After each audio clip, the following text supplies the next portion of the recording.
Capítulo 4. Síntomas y secuelas del divorcio. Visitas nocturnas a la cama de los papás.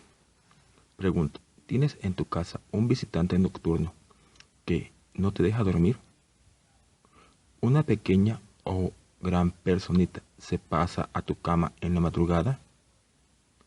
¿Hay algún miembro de tu familia que a las 3 de la mañana quiere agua o está listo para jugar o tiene miedo de un monstruo que está debajo de su cama? Los problemas en los niños son más frecuentes de lo que pensamos y resultan ser una de las causas principales para que un padre o una madre decidan consultar a un psicólogo infantil. Muchos papás creen que son las únicas víctimas de estos problemas y luego descubren que muchos niños en otras familias también los padecen. Las causas por las que un niño puede tener trastornos en el sueño son muchas y muy variadas.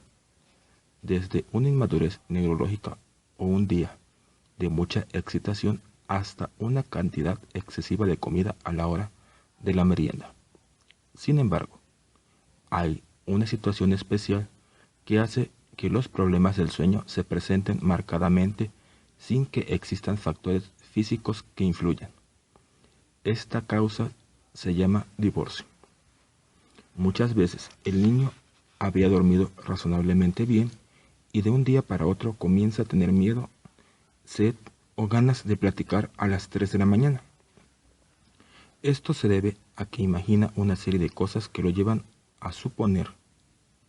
Sí, como me explicó mi papá, las personas que se pelean deben vivir separadas, entonces es muy posible que mi mamá se quiera separar de mí después del pleitazo que tuvimos por mi tarea. Se asoman con frecuencia a revisar si papá y mamá siguen ahí, y cuando no están en casa, los pequeños no pueden conciliar el sueño por temor a que algo les suceda, o simplemente a que alguno de los dos ya no regrese a dormir nunca más. Todo esto ocurre sin que el niño mismo sepa la causa.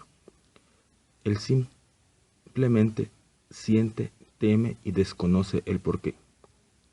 Los papás buscan respuestas. Sus preguntas, ¿qué está causando este problema? Y jamás se imaginan que su relación de pareja tenga algo que ver. Cuando un niño no duerme bien, generalmente tiene durante el día un llanto fácil. Está irritable y de mal humor, y su grado de atención disminuye. Suelen ser dependientes e inclusive tener alteraciones en sus procesos naturales de crecimiento. Si son niños en edad escolar, es común que presenten ciertas dificultades en el aprendizaje y que pongan poca atención en clase por estar cansados o con los horarios cambiados. Por su parte, los padres se sienten inseguros y se preguntan constantemente qué le pasa al niño. Prueban el regaño, el sermón, el hacerle compañía o dejarlo solo y encerrado, y nada de esto les da resultado, lo que solo logra aumentar su frustración. En cualquier pareja normal, estas situaciones los alteran, pero si se está viviendo una situación previa al divorcio, el asunto toma dimensiones mucho mayores. Se culpan uno al otro. Exigen que sea el otro el que resuelva el problema, la tensión ya existente aumenta y el aislamiento se agudiza. Los papás de Pepe habían intentado de todo tipo de remedios y tácticas, pues Pepito dormía 5 o 6 horas al principio de la noche y después se pasaba a la cama de sus papás, en donde se movía como licuadora hasta que alguno de los dos se desesperaba y se iba a dormir a la cama del niño. Cuando llegaron a mi consultorio, Pepe ya no tenía ni siquiera esas 5 horas de sueño, sino que dormía por pequeños intervalos de tiempo, y cada vez que se despertaba se iba a asomar al cuarto de sus papás. En muchas ocasiones llegaba a dormirse en el suelo, al pie de la cama matrimonial, sin que sus papás lo notaran hasta la mañana siguiente. El problema del sueño de Pepe había ido en aumento en el mismo grado que los pleitos de sus papás. Sí, ya existía irritabilidad y desacuerdos, la falta de descanso y los intentos fallidos por controlar ese problema en el niño Habían agregado sal y pimienta a las discusiones. Al principio su mamá le daba agua y le contaban un cuento hasta que cerraban los ojos, pero a Pepito esto le resultó tan agradable que todas las noches a las 2 de la madrugada pedía su acostumbrado vaso de agua y su consabido cuento. Por lo que su papá decidió tomar cartas en el asunto y ser muy enérgico, regañando severamente al niño y a la mamá a esas horas y dejándole sin cuento, sin agua y con la luz prendida hasta la mañana siguiente. Lo anterior tampoco funcionó, porque Pepito lloraba sin parar hasta que lograba despertar a todo el edificio, o se trasladaba a la cama de sus papás con todo tipo de demandas hasta que ellos por cansancio lo dejaban ahí. A tal grado llegaron las cosas que el papá estaba listo para mudarse de habitación en forma definitiva. Esta decisión fue el detonador que dejó al descubierto el verdadero problema del niño. Cuando Pepe se enteró de que sus papás ya no dormían juntos por su culpa, decidió que el miedo, la sed y el llanto se habían acabado para él, y de un día para otro volvió a dormir solo en su cuarto, sin molestar a nadie, ante la sombra de sus padres. El temor a la separación entre sus padres era mucho mayor que cualquier otra cosa. Las visitas nocturnas de Pepe eran una forma de comprobar que papá seguía viviendo en casa, y al mismo tiempo una función de centinela que él mismo se había adjudicado para prevenir un posible abandono. Pregunta: ¿por qué escribir un apartado especial para los trastornos del sueño en la situación previa al divorcio, si existen muchos otros signos y síntomas? Hay dos razones fundamentales. La primera es que este trastorno afecta a toda la familia y eso favorece la búsqueda de ayuda profesional, que normalmente no se buscaría por una situación previa al divorcio de manera simple.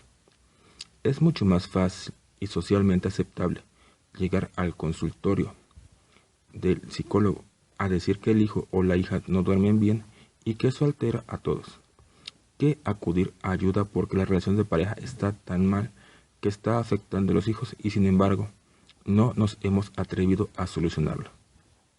Muchas personas, aún sabiendo cuál es la verdadera causa de los trastornos del sueño en sus hijos, desean ver si el psicólogo lo descubre.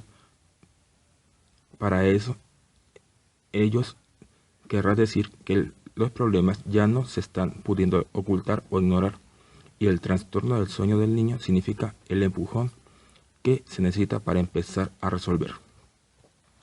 Muchas mamás me piden que le deje muy claro al papá del niño que el problema del sueño se debe a los pleitos que ellos como pareja están teniendo, porque saben que tal vez por el niño el marido aceptará recibir ayuda psicológica para rescatar el matrimonio. Estas mujeres han intentado muchas cosas y los descubrimientos por medio de los niños son como una bolsa en medio del océano. La segunda causa por la que este tema es importante es porque, en efecto, los pleitos nocturnos de una pareja con situación de divorcio comienzan alterando el patrón del sueño de los niños porque interrumpen abruptamente su ritmo y desencadenan un trastorno en toda la extensión de la palabra. La ansiedad que viven los hijos de padres que pelean constantemente es otro factor propio de la alteración del sueño. Algunas veces los niños son despertados para que sirvan de testigos de cargo, defensores o simplemente para desacreditar a alguno de los padres. Muchas veces hasta son trasladados a medianoche a casa de los abuelos o a cualquier otro lado como parte del equipaje de aquel que abandona. Mireya me contaba, entre divertida y triste, la extraña aventura que compartió con su mamá y sus hermanos la noche anterior a que viniera a consulta. Mi mamá me metió algunas cosas en una maleta y nos dijo que nos iríamos a dormir a un hotel y que nadie debía saberlo. Explicaba con su florido vocabulario a niños de 6 años de edad. Se trataba de que cuando mi papá llegara no nos encontrara en la casa y se asustara. Esta aventura, si bien resultó diferente y emocionante, era para la pequeña Mireya una alta traición a papá. y al mismo tiempo un fuerte dilema, ya que si no participaba en esto se quedaría solita en casa, y eso era mucho más de lo que podría resistir. Le encantó el misterio y la complicidad rodeada de refrescos en el cuarto y risas nerviosas. Sin embargo, la niña no pegó los ojos en toda la noche, pensando en aquel papá que los buscaría en casa de los abuelos, en casa de la tía Chela o de los padrinos, y no los encontraría. Las familias que viven en conflictos, sucede frecuentemente que la mamá los manda a dormir porque llegó tu papá, o bien los niños simulan que duermen para que no los involucren en el pleito y luego se mantienen despiertos para saber en qué acabó el asunto. Algunas veces son los mismos padres los que favorecen que los hijos duerman con ellos, pues un pequeñito dormido en medio de sus padres es el mejor pretexto para evitar una relación sexual. Muchas mujeres usan a sus hijos de compañeros sustitutos y los invitan a dormir con ellas como una forma de decirle al marido: no te necesito, o no llegues a armar un pleito porque aquí está tu hijo. Cuando la pareja que vive separada tiene una situación previa al divorcio es porque no ha terminado de resolver sus conflictos y por consecuencia ninguno de los dos ha logrado desarrollar una vida plena e independiente. Esto hace que duerman con sus hijos mientras todos se adaptan a la nueva vida, y después de 2 o 3 años ya se ha establecido una costumbre muy difícil de extirpar. Pregunta: ¿a quién no le gusta dormir acompañado? ¿Quién rechazaría un abrazo o un apapacho nocturno cuando se vive en crisis de afecto? El problema es que muchos padres creen que al dormir con sus hijos les están ayudando, y la verdad es que son ellos quienes buscan la ayuda en la compañía de sus hijos y les modifican la vida de un día para otro. Cuando estas costumbres se han establecido, el padre o la madre encuentran otra pareja o se reconcilian entre sí, el niño es nuevamente alterado en sus hábitos de sueño y echado afuera del lecho conyugal. Los pequeños escuchan y sufren el silencio, y muy pocos confiesan todo lo que se escuchan, todo lo que sienten y piensan. Los efectos acumulativos de estas noches en vela nos traen a los niños a los consultorios psicológicos. Es como si el niño desarrollara síntomas y con ello pidiera ayuda a sus padres. Pregunta: ¿qué debemos hacer? Antes que nada debemos identificar si nuestros hijos viven o no con divorcites, y aunque este descubrimiento nos llene de dolor, nunca este dolor será mayor al que le causamos con nuestra indecisión de vida. Si el niño presenta trastornos de sueño, hay que descartar todas las causas y ser valientes para aceptar lo que está pasando. Ten en cuenta que a partir de los 6 meses un niño debe tener su ritmo de sueño establecido como el adulto y dormir en su recámara y por su cuenta, es decir, conciliar el sueño solo y no en brazos o cantándolo. Si esto no está ocurriendo, es momento de poner cartas en el asunto. Pasos. Descubre si este síntoma te está siendo útil. Descubre si este síntoma te está siendo útil. Por extraño que parezca, muchas veces el hecho de que nuestros hijos requieran de nuestra presencia para dormirse es un pretexto perfecto para evitar la compañía del esposo, sin decírselo abiertamente. Al tener un visitante que no avisa, justificamos la falta de intimidad y alejamos sutilmente a la pareja. Cuando el síntoma del niño no está sirviendo, nos olvidamos de él y de los efectos que éste sufre. Cuando el síntoma del niño nos está sirviendo, nos olvidamos de él y de los efectos que éste sufre. Y consciente o inconscientemente, damos largas para resolver el problema. 2. Establece y respeta sus horarios de sueño.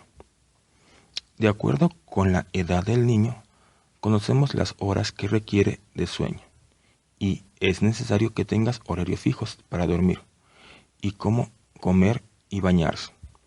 Esto le permite conocer con anticipación lo que va a suceder y prepararse psicológicamente para ello. Además, le ayuda a bajar la ansiedad que nuestra situación de pareja puede causar. 3. Ayúdate de elementos externos. Estos elementos son compañeros que dan seguridad y establecen también la tranquilidad de sentirse acompañado, sin necesidad de la presencia de otra persona. Los psicólogos les llamamos objetos de transición, y esos viejos osos de peluche que han trapeado la casa y que ya perdieron un ojo, pero que el niño no puede dejar por ningún motivo. Los objetos de transición no resuelven el problema, pero apoyan mientras se trabaja para solucionar la verdadera causa del trastorno.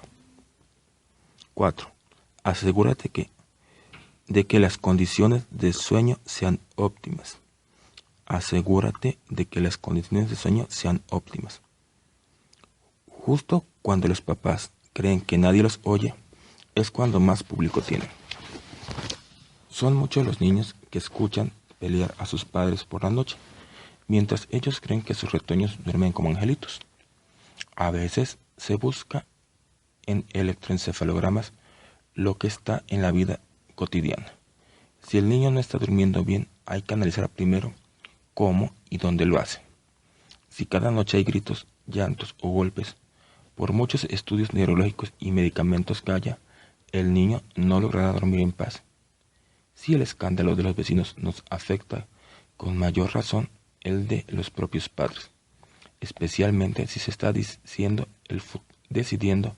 el futuro del niño y su seguridad.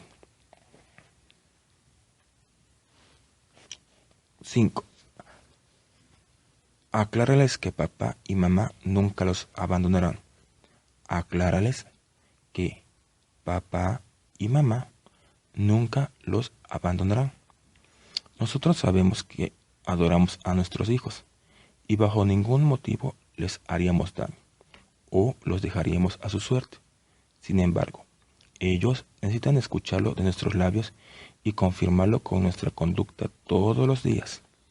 Su fragilidad, unida a su corta edad y a los conflictos que viven, les hacen suponer que quedarán a la deriva, y es preciso que les aclaremos lo contrario con las mismas fuerzas con la que ellos sospechan. Recuerda que los niños no saben lo que se siente ser padre o madre y por eso no tienen por qué conocer la dimensión de ese amor. Si papá ya no va a dormir en casa, los niños deben saberlo en lugar de descubrirlo al día siguiente. Si papá o mamá se fue intempestivamente y en la mañana los niños no la ven, deben recibir una explicación breve y clara, la cual es preferible a todas las elucubraciones que el pequeño se pueda hacer al respecto. 6. Evita usar a tus hijos sobre todo de noche. Evita usar a tus hijos sobre todo de noche.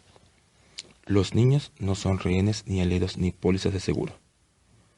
Muchas mujeres se van de casa por la noche y se llevan con ellas a los hijos como una forma de dejar asentado que no van a hacer nada inadecuado. Otros padres, ya separados, pero con problemas del divorcio, encuentran ventaja en un cólico nocturno del niño para poder llamar a la pareja y probar su interés o cerciorarse de con quién están. Mantienen al niño despierto y hacen que sea él mismo el que llame por teléfono para sonar aún más dramático y convincente. Los niños aprenden estos patrones de conducta y se involucran de tal forma que si el papá o la mamá no accede al juego, ellos se sienten verdaderamente rechazados y abandonados. El padre que usa este juego involucrando a sus hijos puede ganar la batalla de una noche contra su pareja, pero está perdiendo la guerra en el papel de educador. Cuando el cuerpo habla.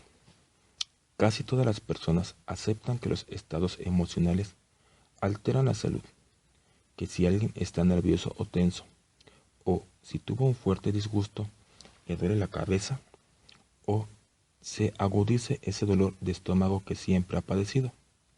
y sin embargo muy pocos lo reconocen en sí mismos, y mucho menos cuando el dolor es tan fuerte y tan real que le impide que la simple teoría de que lo haya causado una emoción nos disgusta. En el caso de los niños y los jóvenes, nos parece todavía más inverosímil esto último, y generalmente tomamos dos posturas. O nos preocupamos demasiado por los dolores que dicen tener, o simplemente no les creemos y pensamos que son pretextos. Cuando a los 5 minutos de que nuestro adolescente nos ha dicho que le duele la cabeza, lo vemos alistarse para ir al antro. Lo que sucede es que los jóvenes difícilmente se postran ante un dolor, ni siquiera ante una enfermedad. Y los adultos pensamos que deben tener las mismas respuestas que nosotros cuando nos da una jaqueca. Desde hace cientos de años, el ser humano ha conocido y aceptado lo que hoy elegantemente conocemos como enfermedades psicosomáticas. Pero pocas veces entendemos el verdadero significado de ellas. Una enfermedad psicosomática es aquella cuyo origen no se encuentra en un virus, en una bacteria o en aquello que comimos en la calle, sino en una pena, un miedo reprimido o una culpa no aceptada o un coraje que no nos atrevemos a expresar conscientemente. Cualquier estado emocional que no podemos o no sabemos manejar busca un cauce, y es entonces cuando el cuerpo toma la iniciativa y comienza a hablar por nosotros con su lenguaje particular. Si los jóvenes tienen menos recursos o valor para verbalizar lo que sienten y piensan, su organismo suele tomar la palabra. La situación previa al divorcio, al ser una enfermedad crónica y no atendida, ocasiona este tipo de lenguaje corporal en toda la familia. Las enfermedades de este tipo generalmente se enfocan hacia uno de los sistemas de nuestro cuerpo: digestivo, cardiovascular, endocrino, etc. Tal vez el más débil o el que previamente, por herencia o disfunción física, está más propenso a fallar. Muchos científicos han dedicado horas y horas a investigar qué fue primero, el huevo o la gallina. Es decir, si una emoción causó un síntoma o el síntoma causó la emoción. La verdad es que ambas cosas son ciertas. Cualquier persona que esté enferma tiene una respuesta psicológica a su enfermedad. ¿No es así?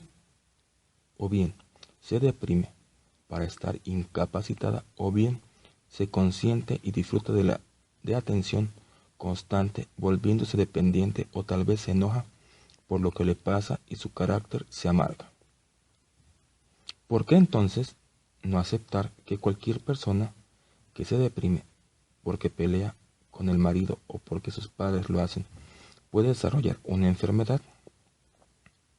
Es innegable, cuerpo y mente no son entidades separadas, forman parte de la misma persona, como los dedos a la mano, la atención al dolor de cuello o los nervios o las ganas de ir al baño.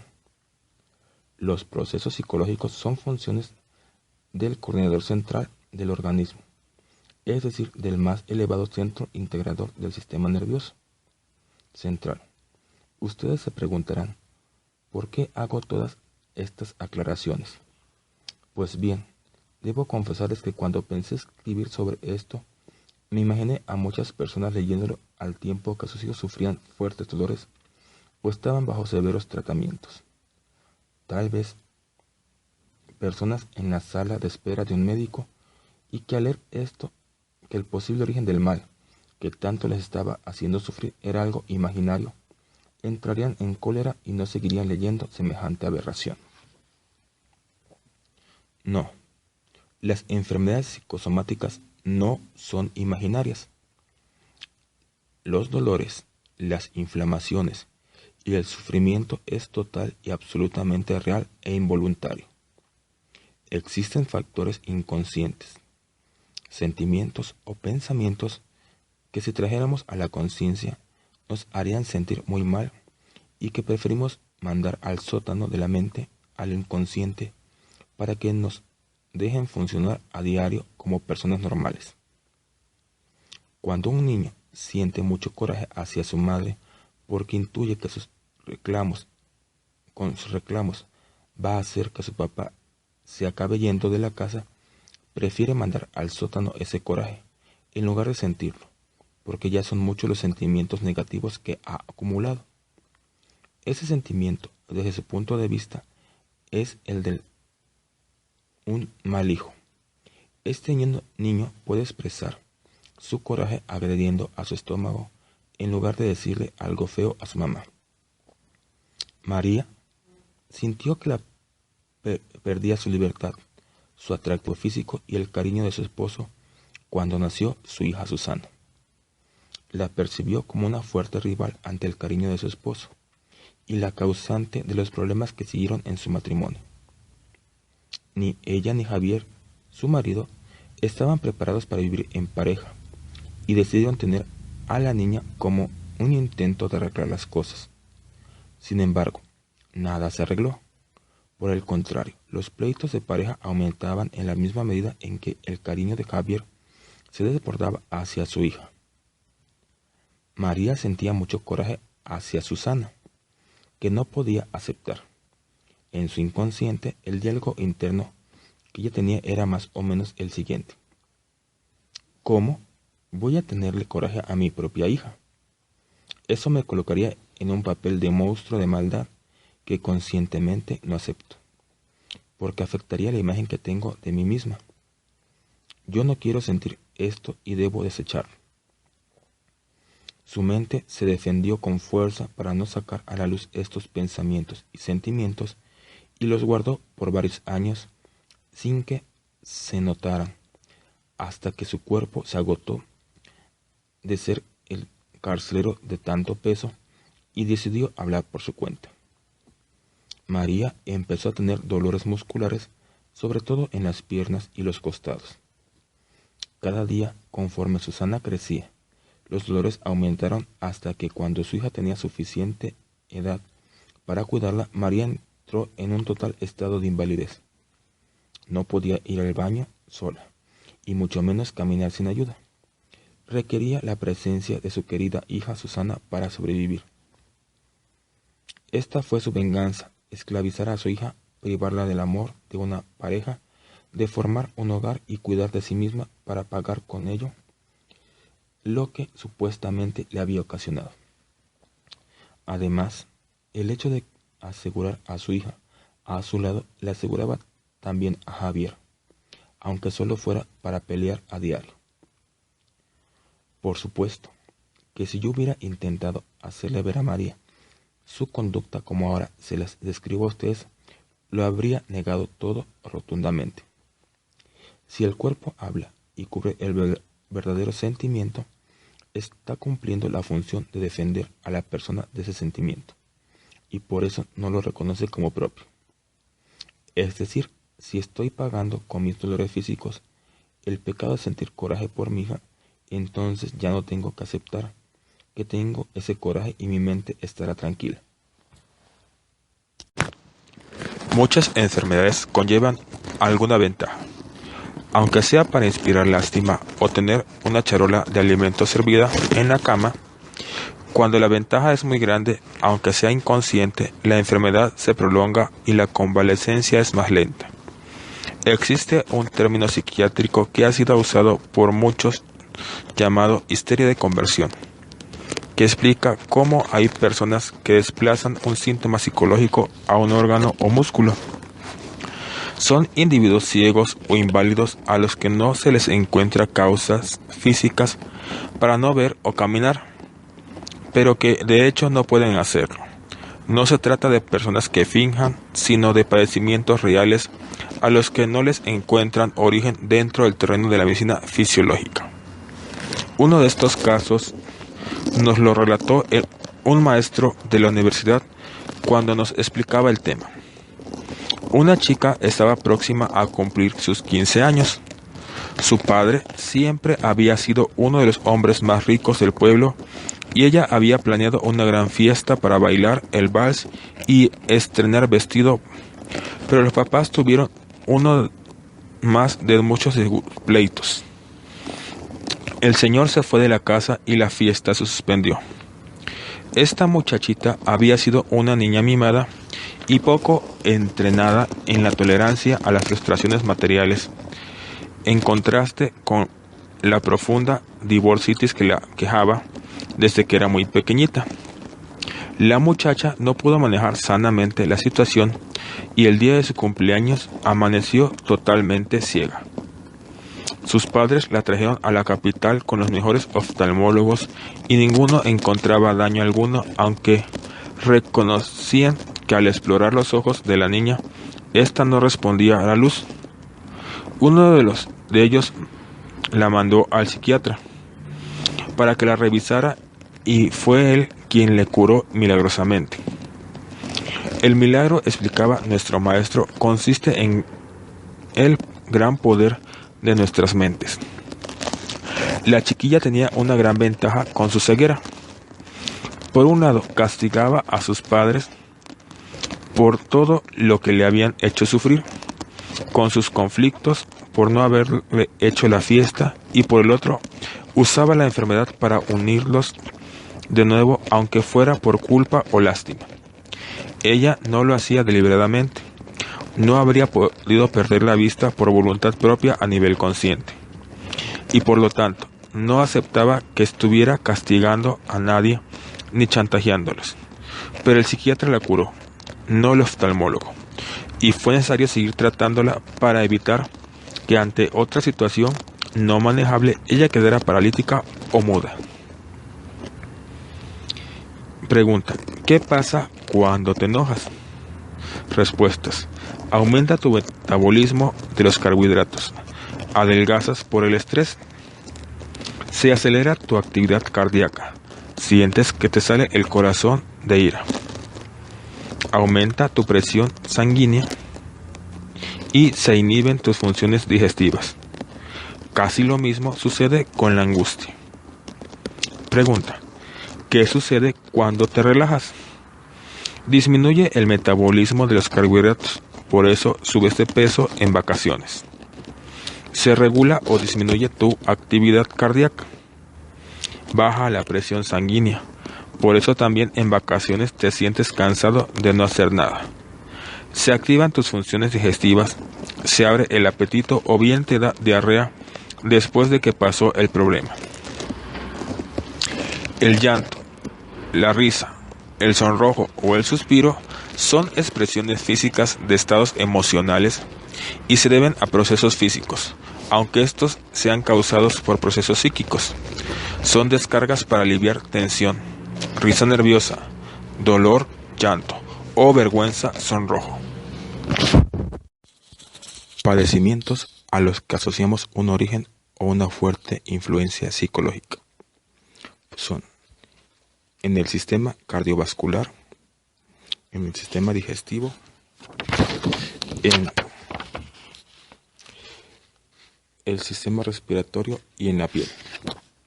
En el sistema cardiovascular, la migraña que encierra presión o bien que te obliga a aislarte, a reposar, aunque conscientemente tú quieras seguir trabajando a ese ritmo que tu cuerpo no está dispuesto a tolerarte. Las arritmias cardíacas, las taquicardias o la sensación de presión en el pecho que te hacen pensar que ya te va a dar el infarto y entonces tu pareja finalmente voltea a verte después de mucho tiempo y te sube a la cama una taza de café que más bien es una taza de atención y cariño que resulta la mejor de las medicinas. La taquicardia, que es la respuesta a ese miedo o a esa angustia que no has tenido con quien platicar o bien no has querido aceptar abiertamente. En el sistema digestivo, recordemos que desde pequeños la función de excretar está relacionada al control del niño y al que la mamá ejerce para entrenarlo. El hecho de obedecer para ir a la vacinica o bien de no obedecer para demostrar que mamá no puede mandar en nuestro organismo es el comienzo del autocontrol y la independencia. También, mediante nuestro sistema digestivo, aprendemos lo que es ser sucio o limpio, obediente o rebelde. Y para que los niños, el manchar los calzones es una excelente manera de que su cuerpo hable del enojo o el miedo que la situación de divorcio les está causando. La colitis nos habla de una mujer que está aguantando un mal matrimonio por miedo a fallarle a sus hijos. La diarrea con fin de fiesta de una semana de presiones que terminaron o bien como un ancla para no salir a aquella cena a la que la mujer no quiere ir. La ingestión de alimentos. El comer en exceso o el no hacerlo, bulimia o anorexia. El comer para consolarte de esa pérdida afectiva o para mimarte como lo hacía tu madre cuando te alimentaba de bebé. Como las niñas que han cuidado a su padre para que no le sea infiel a su madre adoptando el papel de la mujer, de su papá cuidando sus siluetas con absurdas dietas que ni ellas mismas saben con qué objeto las hacen. La comida y nuestra percepción acerca de ella altera nuestro metabolismo y por ello se vuelve cierto lo que se dice, hasta el aire engorda. No es lo mismo comerse un pastel de chocolate sin pensar a hacerlo, con culpa o ansia como algo prohibido o extremadamente valorado. Conozco muchos jóvenes que en el comer encuentran la mejor forma de agredir a sus padres y muchos niños que en el no comer descubren otra fuente de manejo o expresión de coraje. Muchas veces la comida suple otras carencias afectivas o sentimientos de codicia y posesión. Si cada fin de semana vivo un divorcio virtual entre mis padres, al comer en exceso retengo como símbolo de lo que deseo hacer con ellos. En el sistema nervioso respiratorio. A este sistema asociamos la supervivencia y la comunicación. Un bebé infla sus pulmoncitos para llorar o gritar y recibir como respuesta la atención y cuidados de mamá o la expresión de una protesta. El asma es llamado por muchos el miedo a gritar, o bien mejor método para tener a mamá disponible en cualquier momento. Las alergias son una forma de ser selectivo, de retirarse de ciertos ambientes con la mejor justificación. En la piel. Las afecciones en la piel están relacionadas con el contacto, con la autosatisfacción o el autocastigo. Las neurodermatitis se agudiza bajo tensión y puede sustituir a un llanto abierto que el sujeto se niega a expresar. El vitiligio, que algunos se atreven a interpretar como el deseo de desaparecer, tal vez ante tantas presiones o ante una realidad que no me gusta y que no estoy resolviendo. La alopecia areata, que son pequeños aros de calvicie en ciertas partes de la cabeza. Podría seguir adelante con miles de padecimientos reales como alteraciones hormonales y muchas otras en donde el componente emocional es altamente significativo y por hecho mucho más difícil de enfrentar. Últimamente hasta se ha manejado la posibilidad de que el cáncer se germine en una serie de resentimientos y rencores guardados. Sé que es difícil y hasta irritante aceptar que nuestra propia mente nos esté causando estragos que conscientemente no deseamos. Sé que es difícil aceptar esta parte inconsciente, que se alegra de nuestro padecimiento y hasta le encuentra una ventaja que no nos convence, pero también sé que he visto muchos padres de familia terminar en un consultorio psicológico o psiquiátrico buscando y encontrando ayuda después de que han recorrido todo tipo de especialistas y medicamentos. Sucede lo mismo con las alteraciones del sueño, porque el cuerpo habla por los niños y sus síntomas les sirven para pedir ayuda. Pregunta: ¿qué hacer para que el cuerpo no hable tan crudamente? Enseña a tus hijos a verbalizar sus sentimientos. Si ellos hablan, por duro que sea lo que tienen que decir, su cuerpo no necesitará tomar la palabra. Los niños deben aprender a identificar lo que les pasa, lo que sienten y decirlo para liberarse del sentimiento o manejarlo. Tuve una paciente de 27 años que acudió regularmente a mi consultorio cada semana durante un año.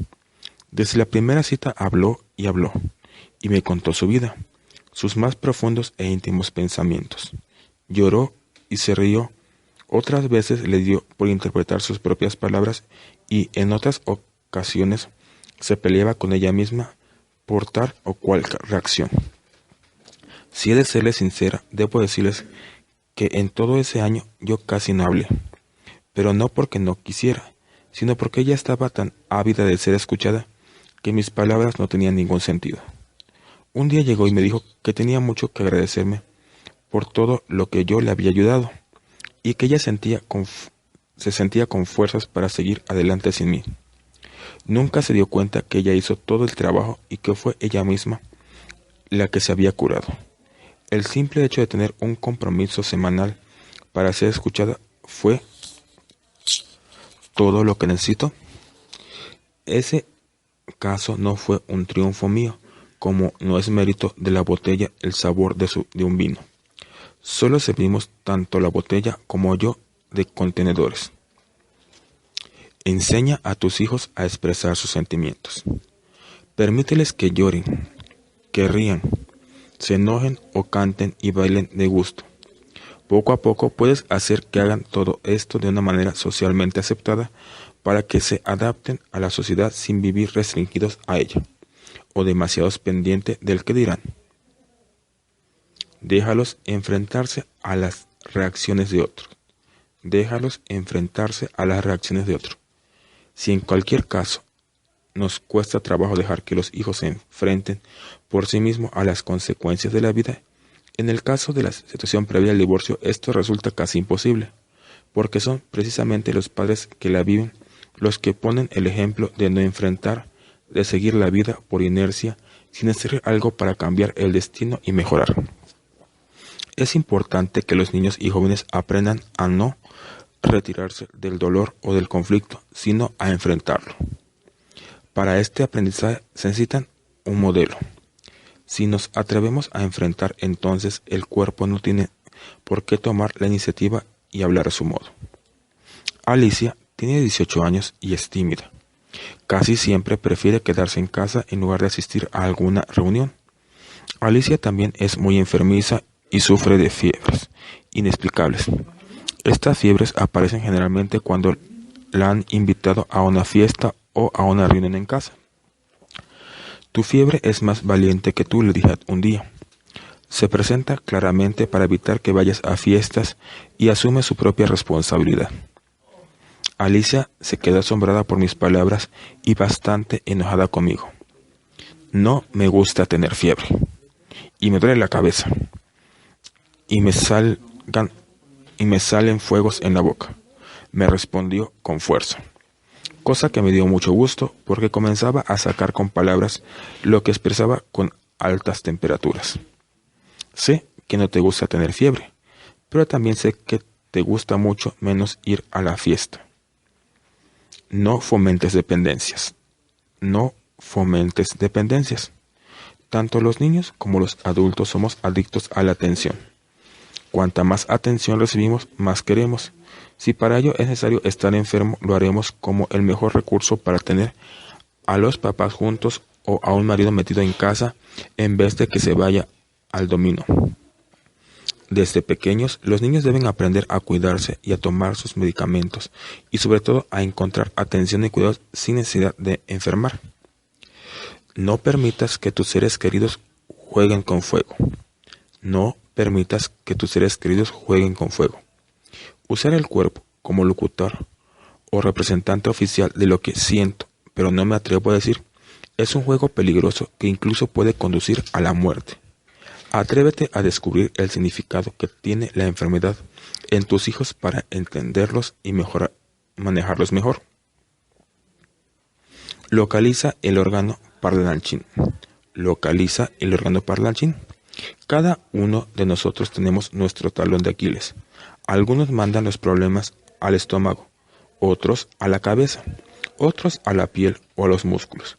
Otros tantos se turnan o bien abarcan toda una imagen corporal de enfermedad. Que tu cuerpo hable de alegría. Que tu cuerpo hable de alegría. La risa es terapéutica al igual que el llanto. Muchas veces les receto a mis pacientes más controlados que renten una película muy triste y la vean a solas para poder llorar y llorar. O bien alguna cómica para reírse a carcajadas. La mayoría me refiere a un gran alivio después de hacerlo. Otras personas mejoran su salud con el simple hecho de haber visitado al médico porque ya se sienten atendidos y bajo la protección de un tercero. Si la mente es tan poderosa para enfermarnos, también lo es para sanarnos.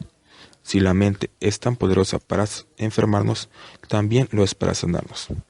La voluntad de vivir en serio favorece la vida y se vuelve un gran apoyo para el tratamiento médico. Muchos ancianos que tienen muy bajas expectativas de vida por su estado fisiológico viven más que otros supuestamente más sanos, si es que tienen una ilusión o una meta que aún no han logrado en la vida. En los asilos vemos viejitos esperando conocer al nieto que prometió venir desde muy lejos, aunque sus pulmones o su corazón no parezcan aguantar. Su mente lo sostiene hasta la llegada del muchacho para luego morir en paz. Si en tu familia ha penetrado la situación de la divorcitis, seguramente el cuerpo lo resiente. Resuelve con valor tu relación de pareja, no solo por ti mismo, sino por tus hijos, que puedan estar valiéndose del lenguaje del cuerpo para sobrevivir a esta dura enfermedad del alma. Cuando el amor hace daño. ¿Podrías pensar en algún momento en que el amor a un hijo le pudiera hacer daño? Siempre se ha dicho que el amor materno es el amor por excelencia, el que podría darnos la perfecta definición de lo que es el verdadero amor entre los seres humanos. Es incondicional, desinteresado y busca siempre el agrado del otro sin esperar nada a cambio. Si analizas el amor que sientes por tus hijos, seguramente encontrarás estas características. Los quieres sin que ellos hayan hecho nada por ello. No esperas que te traigan serenata o te manden flores. Ni siquiera esperas que te den las gracias por todo lo que haces a diario por ellos. Solo deseas a que todo les vaya bien, que no les pase nada, en una palabra, que ellos sean felices gracias a lo que tú puedes hacer. Sin embargo, muchas veces ese amor puede ser inmaduro o bien está rodeado de conflictos no resueltos que hacen que tus hijos, en vez de llegar al objetivo de la felicidad, reciban daños difíciles de reparar cuando son adultos. El amor que hace daño a los hijos se llama sobreprotección y podría definirse como la aportación excesiva de cuidados que hostigan la evolución del potencial biológico y desvirtúan el desarrollo natural del niño. Es ese amor que por existir no deja existir al que lo recibe. Ese cariño que bloquea, que no permite que la persona ponga nada de su parte para buscar su propio bienestar, sino que le proporciona todo aparentemente. Pues más adelante veremos cómo este amor es un amor muy incompleto. Todas las mamás estamos muy propensas a caer en actitudes sobreprotectoras, aunque nuestros bebés tengan 18, 20 y hasta 40 años. Y cuando sentimos que nuestras conductas, nuestros problemas o decisiones lo han hecho sufrir, como en el caso de la situación previa al divorcio, la sobreprotección aumenta de tal forma que sentimos que llegamos a creer que nunca acabaremos de compensarlos con cuidados y mimos todo lo que les hemos hecho padecer. Cuando un bebé nace, existe con su madre una unión tal que el pequeño no es capaz de distinguir dónde termina su propia persona y empieza la de mamá.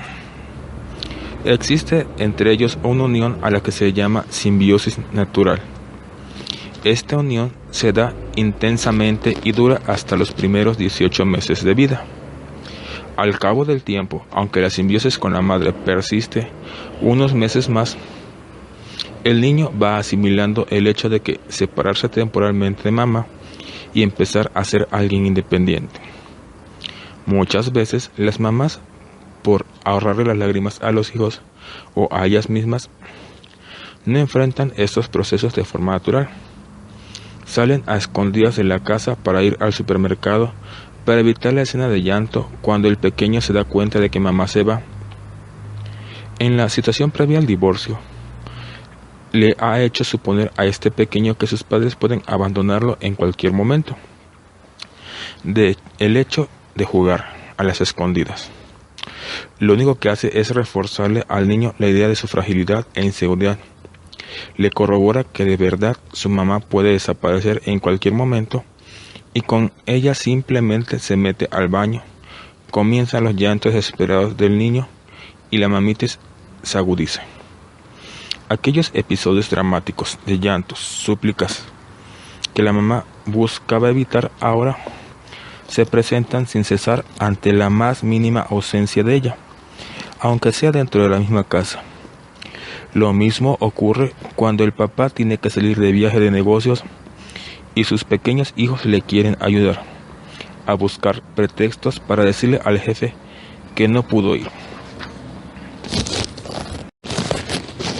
3 tipos básicos de sobreprotección: sobreprotección física, sobreprotección social y sobreprotección emocional.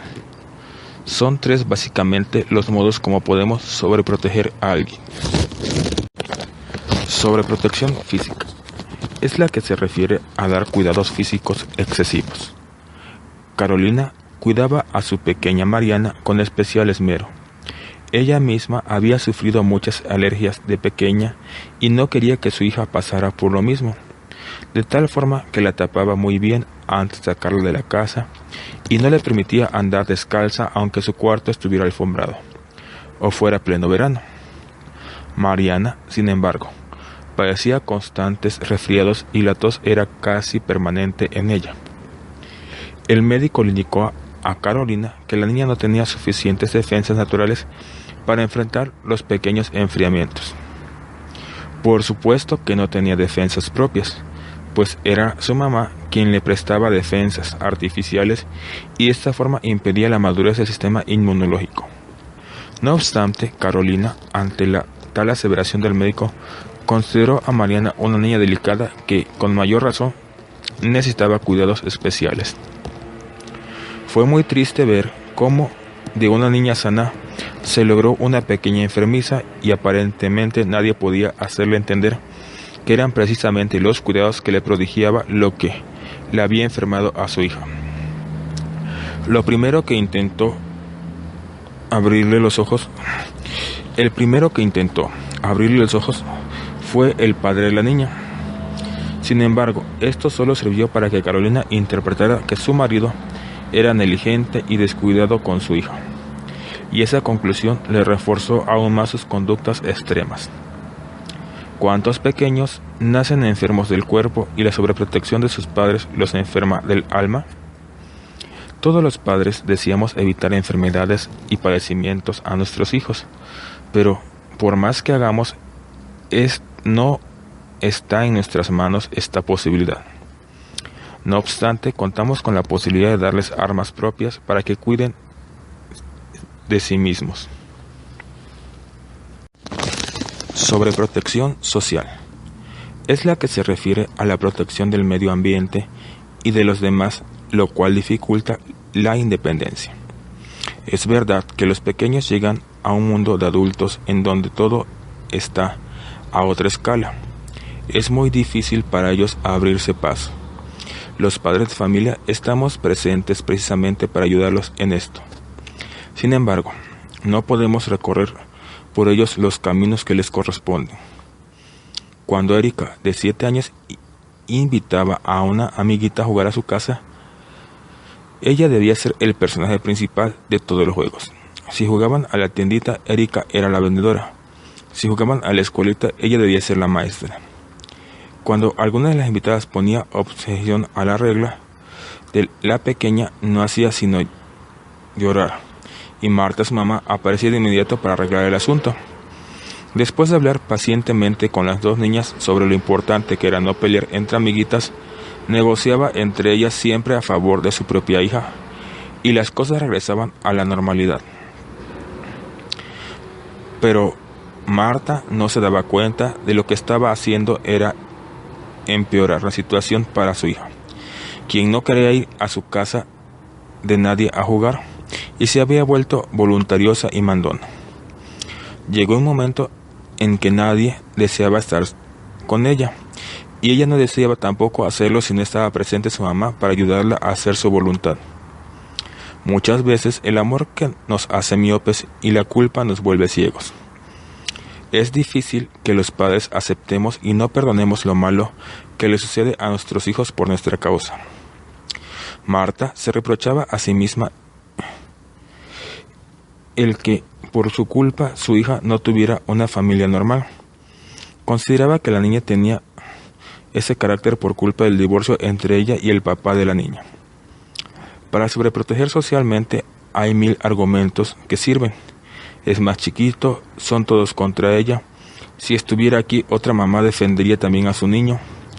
Si no le ayudo yo, ¿quién le ayuda? Cuando hay una situación previa al divorcio, los argumentos aumentan.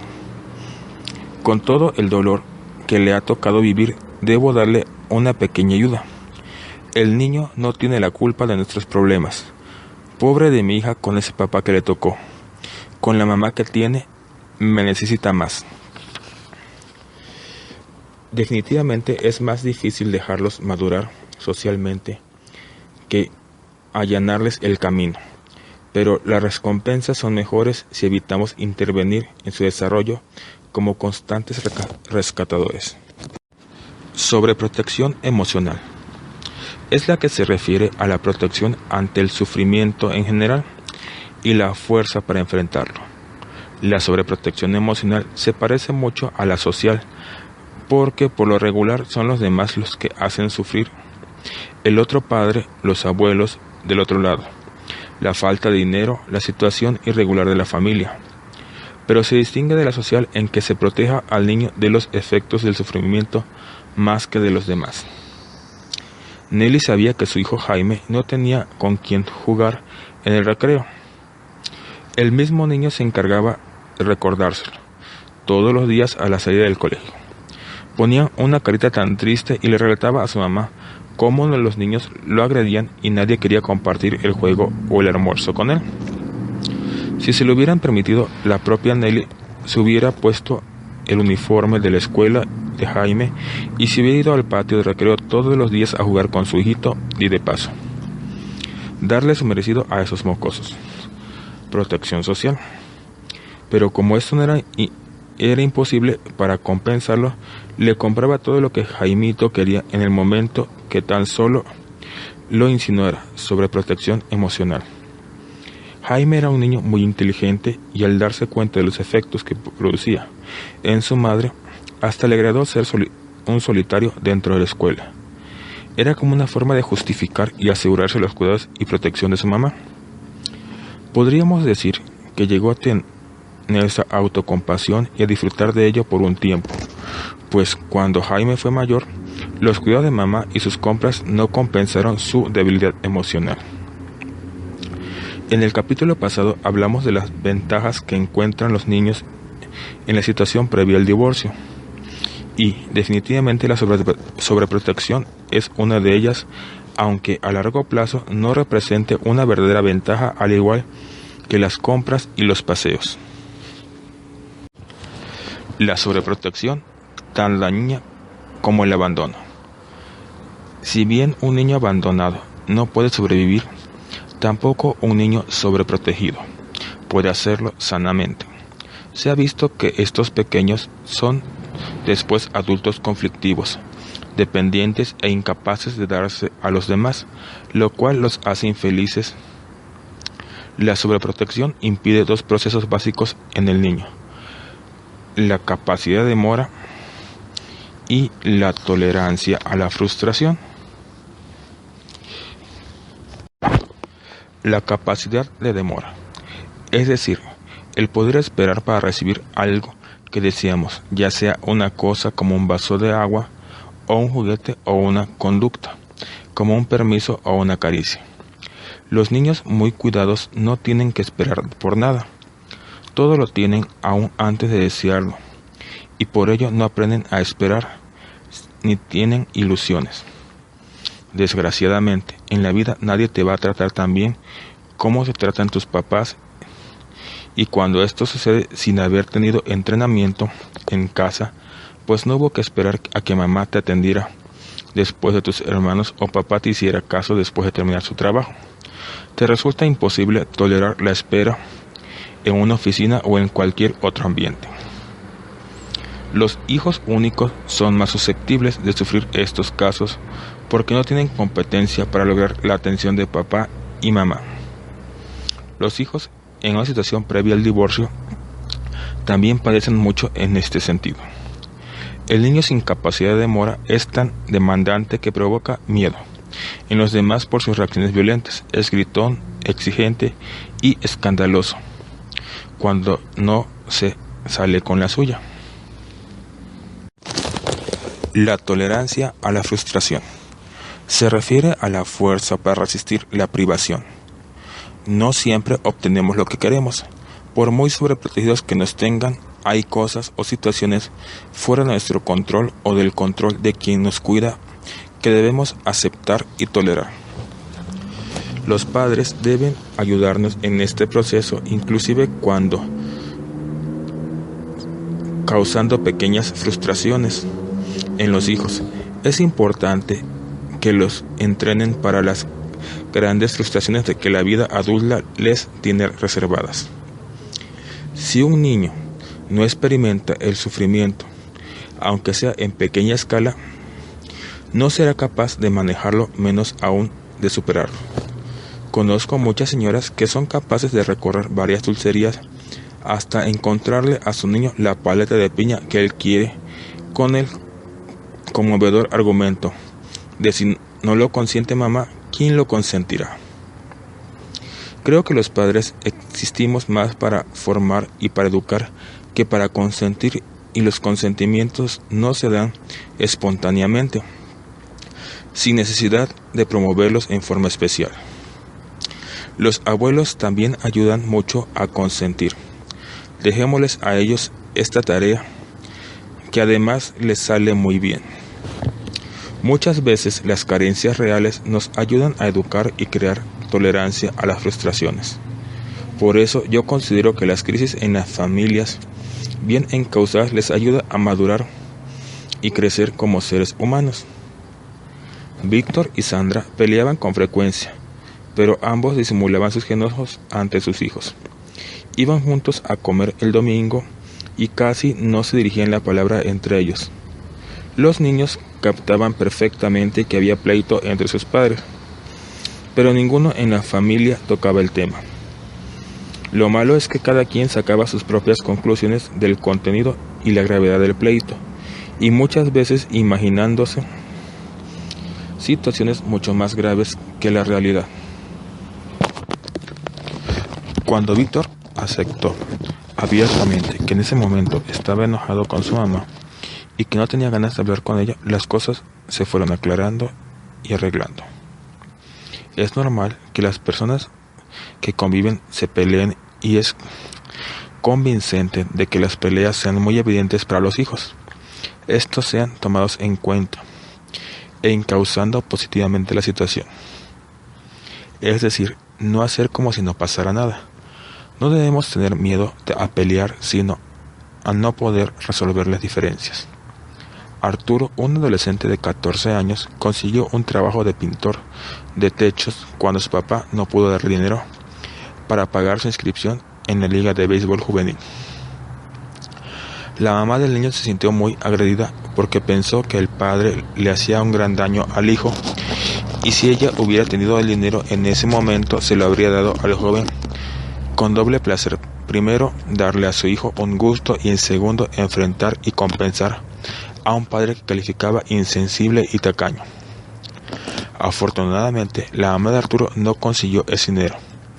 ya que de otra forma hubiera privado a su hijo del placer que experimentó al esperar por algo, al luchar por ello y darse cuenta de que era capaz. Es muy frecuente en la situación previa al divorcio que los padres estén muy metidos en desacreditarse uno al otro ante los hijos y por eso los sobreprotegen. Su constante rivalidad los hace olvidarse de los efectos que tienen sus conductas en los hijos, pues solo piensan en los efectos que quieren lograr en su pareja. ¿Qué hacer para evitar sobreproteger? Bueno, entre los consejos que vienen aquí es toma de conciencia, proporcionar las armas necesarias o herramientas, proporcionar calidad más que cantidad y identificar papeles, facultades y culpas.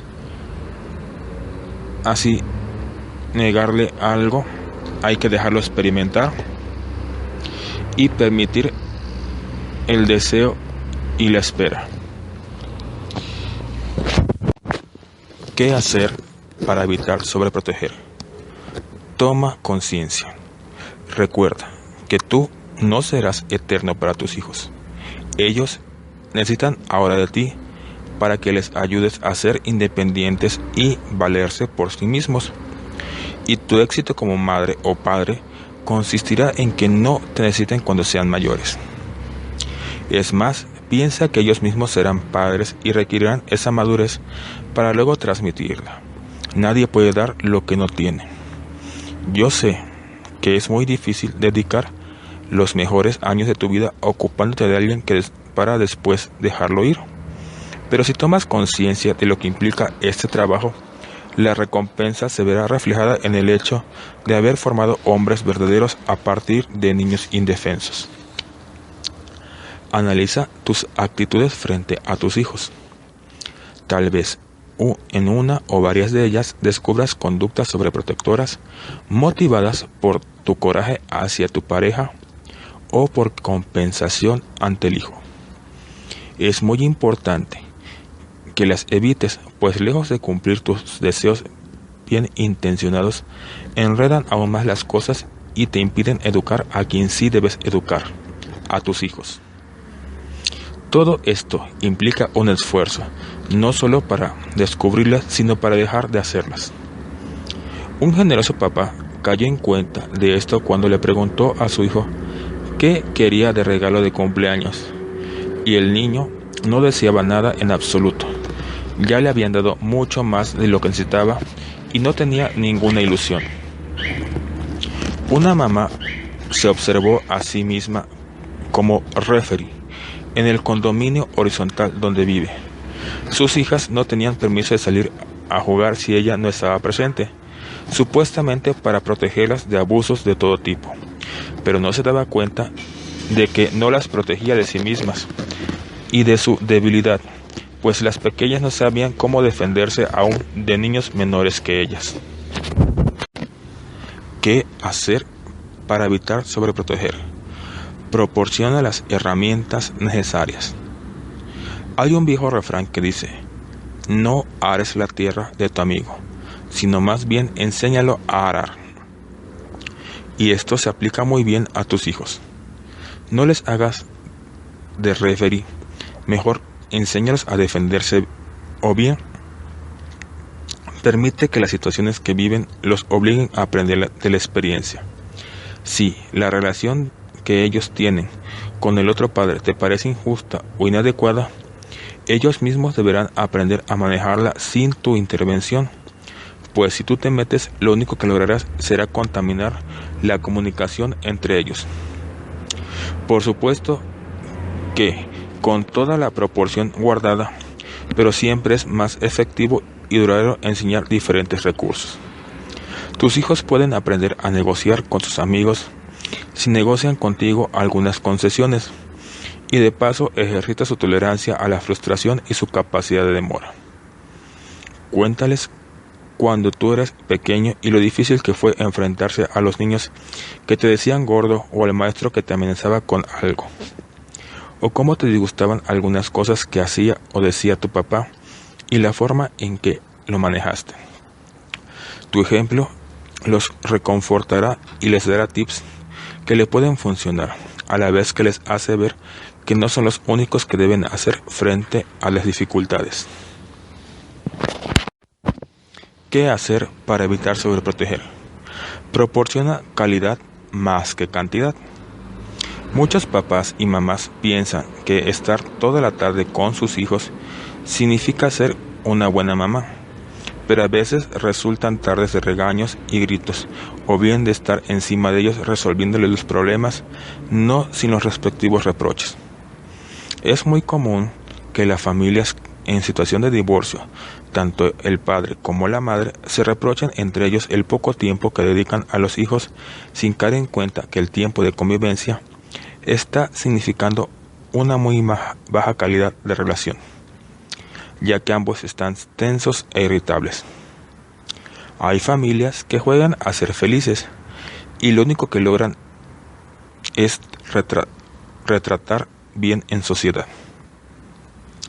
Salen a comer todos juntos el domingo, les compran a los niños todo lo que quieren, sonríe ante los amigos y en cuanto se meten a la casa se quitan las caretas y comienzan a pelear, a expresar su amargura o su agresión ante esos hijos que con mucho gusto cambiarían ese domingo familiar social por una vida estable. Es mejor dar calidad en la relación que horas de convivencia. Evita engañarte a ti mismo al pensar que por retratar bien la mayoría del tiempo su vida familiar tiene calidad. Vete sin culpa a una reunión o a tu trabajo, si después pasarás un rato agradable y de comunicación con tus hijos. Esto favorecerá el hecho de sentirte seguro y no tener que compensarles nada. Es muy frustrante como mujer pasar toda la tarde frente al mapa de la República Mexicana repitiendo estados y capitales. Este tipo de cosas favorecen tu mal humor, en vez de ayudar a su rendimiento escolar. Logra que la relación sea tan conflictiva que el niño aprende a agredir mediante el fracaso escolar. Es muy desgastante como papá haber sido proveedor de dinero y de diversión sin un espacio para sí mismo, aún así recibir reproches de los hijos porque nada es suficiente. ¿Qué hacer para evitar sobreproteger? Identifica papeles, facultades y culpas. Piensa muy bien qué papel te corresponde en las actividades de tus hijos, en su tarea, en su relación con sus amigos, con su papá o su mamá y sus hermanos, y en su cuidado personal, en su alimentación, y piensa también en qué papeles estás exagerando en tu profesión de madre o padre. Puedes obligar a un niño a irse a la cama a cierta hora, pero no puedes obligarlo a dormir. Puedes poner reglas con respecto a la comida, pero es contraproducente obligarlos a comer. Debes proteger a tus hijos de abusos, pero siempre y cuando requieran la ayuda. Muchas veces sobreprotegemos al hijo ante el otro padre, como si no fuera también hijo de él. Papi no me entiende, dice Manuel, y su mamá está lista para hacerle de traductora. Su nueva pareja le hizo ver que el niño le estaba poniendo una trampa para que mamá le resolviera los problemas que estaba teniendo con el papá. Manuel sabía darse a entender perfecto con su madre cuando deseaba algo. Pregunta, ¿por qué no podía hacerlo con su padre? Tal vez la respuesta estaba en que siempre la mamá había intervenido en esa relación e impedía que ambos, padre e hijo, se conocieran y se midieran. Identifica lo que tu hijo puede y no puede hacer por sí mismo. Esto es fácil, solo tienes que observarlo a él y al resto de los niños de su edad, a sus compañeros de escuela, a sus primos y amiguitos. Te darás cuenta de sus facultades y sus carencias. Sería absurdo querer entrenar a un pequeño de 5 años para que atraviese solo una avenida. Como igual de absurdo se resultaría hacerle la tarea o defenderlo de sus compañeros de grado. Hemos dicho que la culpa nos lleva a sobreproteger. Es una forma de compensar, Pero si te detienes a analizarlo, verás que la sobreprotección es una forma de agredir a tus hijos y de decirles abiertamente: no te creo capaz, no podrías sin mí. Preguntas: ¿no será que tú mismo eres la persona que necesita que la necesiten? ¿No será que te molesta mucho que tus hijos puedan estar bien sin ti? ¿Qué hacer para evitar sobreproteger? Niégale algo. Déjalo probar. Déjalo experimentar. No le digas que sí a todo. Niégale aquellas cosas que no son fundamentales y haz lo que espere por ellas. Que se las gane. Es, en una palabra, que aprenda a anhelarlas.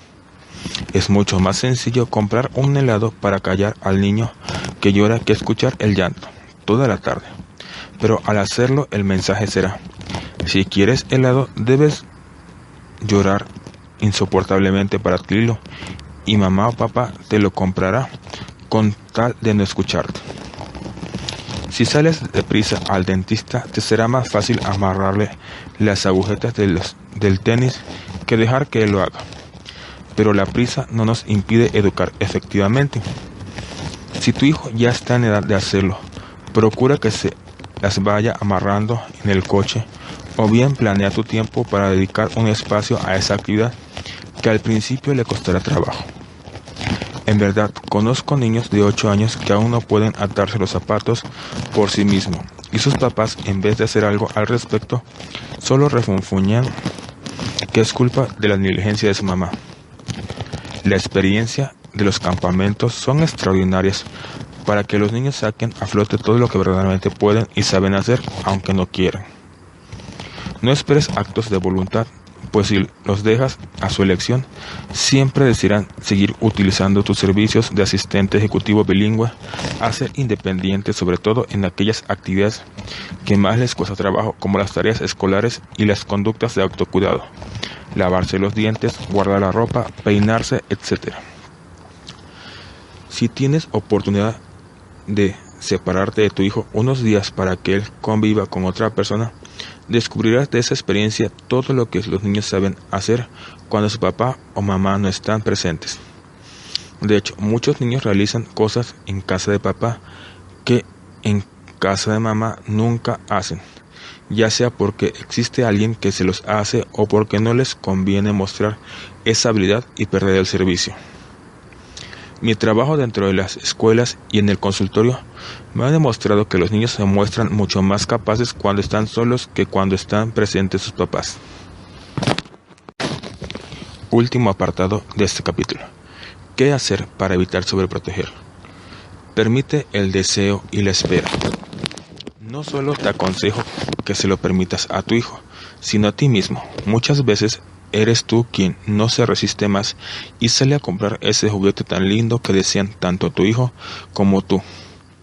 O estás impaciente para llevarlo al circo, cuando apenas tiene 4 meses.